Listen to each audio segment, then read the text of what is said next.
భవత్ media news కి స్వాగతం.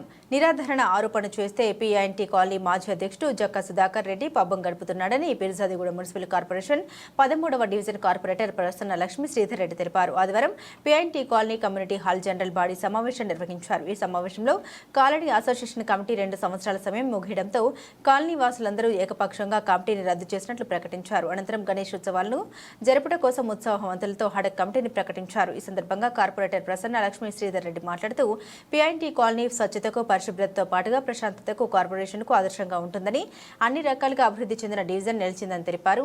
మాజీ అధ్యక్షుడు జక్కా సుధాకర్ రెడ్డి కొంతమంది మాజీల మాటలు విని నాతో పాటు మా భర్తపై లేనిపోని ఆరోపణ చేస్తున్నాడని, వాటన్నింటినీ నా భర్త విని సహించాడని, అలాంటి నా కుటుంబం గురించి నా ముందు అంటే అక్కడే చెప్పుతో కొట్టేదానని వాపోయారు.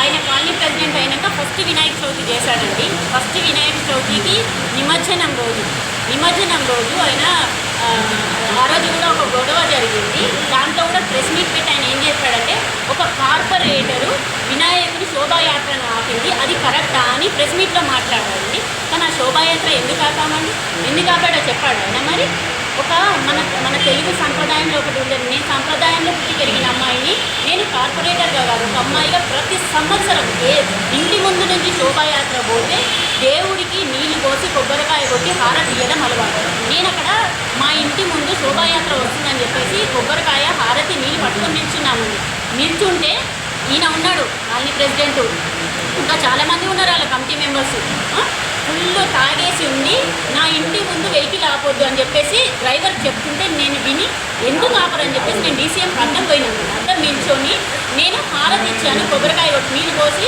కొబ్బరికాయ కొట్టి హారతి ఇచ్చాను. అంటే అండి వాళ్ళు తాగి డ్యాన్స్ చేయడానికి కందనాలు ఆడడానికి గల్లీ దగ్గర ఆపుకుంటూ వస్తారు. ఒక ఆడపిల్ల దేవుడికి హారతి ఇవ్వడానికి గణేశుణ్ణి ఆపరంటాను. అది కరెక్టా? నేను ఆపడం తప్ప? అది వాళ్ళు చేసింది కరెక్టా? నేను ఆపడం తప్ప? అందులో అందరూ ఉన్నారు, అక్కడ చాలామంది ఉన్నారు. సార్ గారు ఉన్నారు, ఆ రోజు జరిగిన గొడవ రోజు సార్ గారు ఉన్నారు.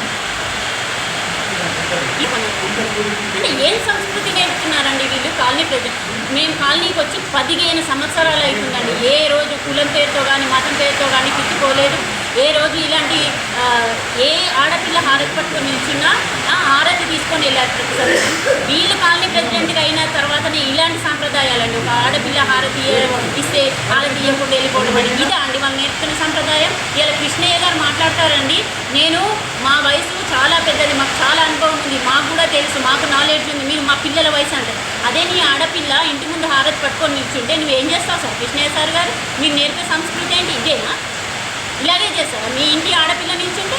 అంటే మీ సంస్కృతి లేదా ఇలా దేవునికి హారతి ఇచ్చేది? ఇదా మీరు మాట్లాడేది? పెద్ద మనుషులు అయితే పెద్దరికంగా ఉండండి. ఒక ఆడపిల్లను కాలనీ వాళ్ళందరూ ఎంకరేజ్ చేస్తున్నారు, కష్టపడి డెవలప్మెంట్ చేస్తున్నాము, ఎన్ని అవంతరాలు సృష్టించినా డెవలప్మెంట్ చేస్తున్నాం. ఎంకరేజ్ చేయండి మీరు కూడా. అరే మన కాలనీ బిడ్డ ఆడపిల్ల ఇంత డెవలప్మెంట్ చేస్తుందని ఎంకరేజ్ చేయండి. డెఫినెట్గా మిమ్మల్ని గౌరవిస్తాను నేను. అంతేగాని ఇలాంటి పిచ్చి ఆరోపణలు చేస్తే మీ పెద్దరికానికి ఎట్లా గౌరవిస్తాను సార్? మీ వయసు కనీసం మీ వయసు కన్నా గౌరవం ఇవ్వాలి కదా. నేను మాజీ అయిపోయారు కదా, మాజీ ప్రెసిడెంట్ గారికి వాళ్ళకి ఎక్కడ డెవలప్మెంట్ చేయాలనే చిత్తశుద్ధి మాత్రం ఎక్కడ లేదండి. వాళ్ళు పబ్లిక్ పైసలు వసూలు చేసి పబ్లిక్ పైసలతో కొంతమంది ఉన్నారు ఇంకా అట్లాంటి చాలామంది పబ్లిక్ పైసలతోటి ఒక్కరోజు పండుగలు చేసి పబ్లిసిటీ చేసుకోవాలనుకుంటారు. మేము అలాంటి వాదులం కాదండి. మేము పబ్లిక్కి పర్మనెంట్గా అవసరమయ్యే డెవలప్మెంట్ చేసి రోడ్లు అయితే ఏంటి, డ్రైనేజ్లు అయితే ఏంటి, లైట్లు అయితే ఏంటి, వాటర్ లైన్స్ అయితే ఏంటి, ఈవెన్ టెంపుల్ అయితే ఏంటి, ఇలాంటి పర్మనెంట్గా అవసరమయ్యే పనులు చేశాము. అందుకే వాళ్ళు ఒక్కరోజు పనులు చేశారు కాబట్టి అందుకే వాళ్ళు పబ్లిక్ మనసులలో ఒక్కరోజు మాత్రమే ఉంటారు. మేము పర్మనెంట్గా పబ్లిక్ ఉపయోగ పనులు చేస్తున్నాం కాబట్టి మేము శాశ్వతంగా వాళ్ళ మనసులలో మేము ఉంటాము. అందుకే మమ్మల్ని ఆదరిస్తారు. అందుకే మమ్మల్ని ఎవరు ఎన్ని అవంతరాలు చేసినా మమ్మల్ని ఈ రోజున గెలిపించారు, మమ్మల్ని కార్పొరేటర్గా గెలిపించారు. ప్రతి ఒక్కరికి నేను మనస్ఫూర్తిగా ధన్యవాదాలు తెలుపుకుంటున్నానండి. అలాగే మీడియా మిత్రులకు కూడా ధన్యవాదాలు తెలుపుకుంటున్నాను. Thank you. నా పేరు సాంబశివరావు. మేము కాలనీ వాసులందరికీ విన్నవించేది ఏంటంటే, ఎవరైనా సరే మీకు లెక్కలు కావాలి అంటే ఉన్నతమైన వ్యక్తులు ఇక్కడ లెక్కలు చూసుకుంటున్నారు. చాలా పారదర్శకంగా ఉంటాయి మా లెక్కలు.